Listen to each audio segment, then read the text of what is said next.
Today, my fat fingers have got their hand on the VW ID3. There you go. Look at that. I've made my feelings known on this before, but for those of you that don't know my feelings on it, I think it's one of the most dullest cars ever produced in the world, ever. From the company that bought you the Golf GTI, the Corrado, the Passat W12 and other such classics, even the Beetle. Technically that was Hitler, but you get the feeling.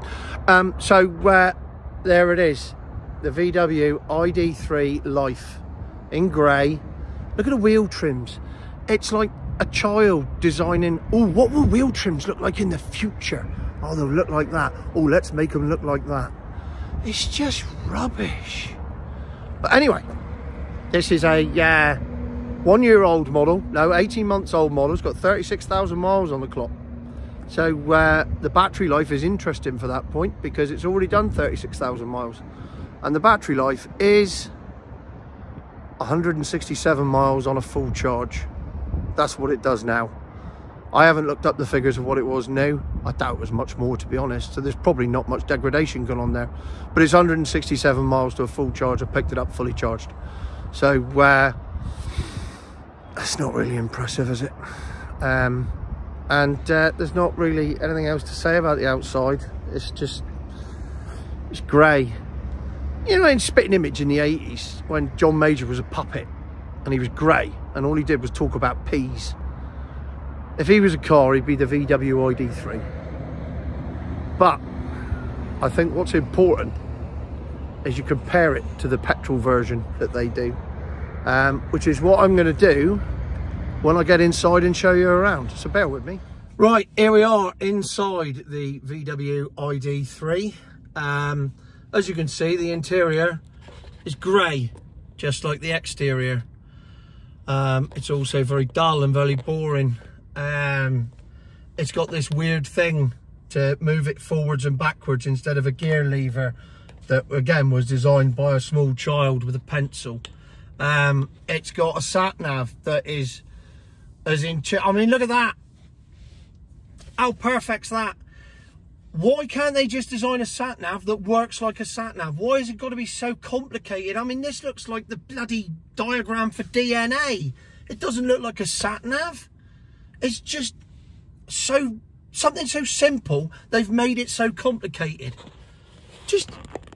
I just don't get it. I don't get what car designers are doing these days with milk floats. It took me 10 minutes, mainly because I have fat fingers and I can't press the buttons properly, but it took me a good 10 minutes to get it to the stage where I could get my destination in, which was annoying enough. So anyway, here we are inside the VW ID3. Now, ideally, this thing is on a comparison with the VW T-Roc. So what I want to do is get somebody on video who's driving a T-Roc. Now, it just happens I know just the man. So I'm going to call him up, get him on video, and then we'll have a conversation about the comparisons between the ID3 and the T-Roc. So here goes. That's me pretending to press a button to dial somebody. Look at that, right? There. I'm not actually pressing anything at all because I'm just going to edit it in a minute using the wonders of iMovie. So, all right, Tone? All right, Tone? Yeah, you? Yeah. Yeah, well, here's the score. I'm in an ID3. What are you in? I'm in a T-Roc right now. Look. This ID3 is a 72 plate Life spec. What's yours? 23 plate, 1 litre Life TSI. Ideal. So pretty much the same spec as my milk float. You'd say they match up all right? Perfect for a comparison. Right, mine's available on the road for 41 grand.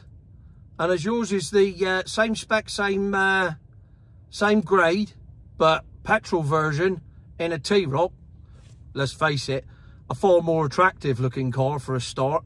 Not grey, not dull, not boring, not designed by a child with a crayon. But apart from that, the same thing. So, how much is yours? 29 grand. Eh? That's 11 grand cheaper. That's like 33% more for this thing than yours. I must have a hell of a spec car on my hands here then. I must have 33% more car.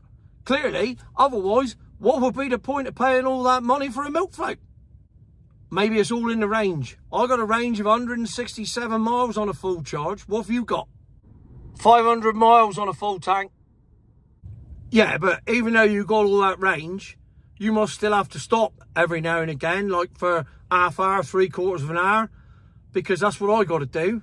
Well, I stopped for a pee at Taunton Dean, and then I stopped again just outside Basildon. But apart from that, that's it. I haven't really had to stop, because this thing will do this trip and back on one tank of fuel.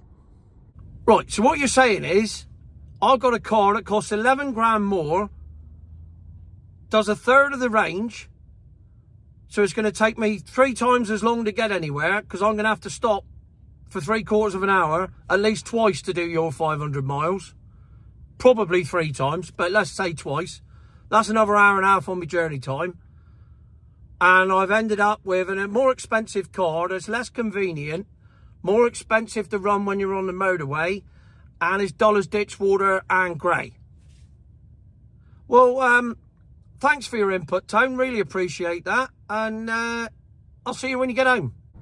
Yeah, no worries, Tone. All right, mate, anytime. See you again. Cheers. Right, so there you have it. You heard it from the horse's mouth, which surprisingly looked a lot like me.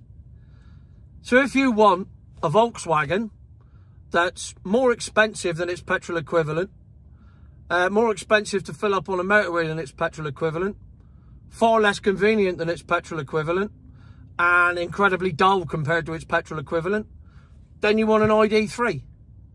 You also want a frontal lobotomy and you want your head looking at, because why would anyone do that? It's madness. Absolute madness. None of this makes any sense. But still, there you are. That's the world of milk floats we live in. And as a fat bloke once said several times, future my arse.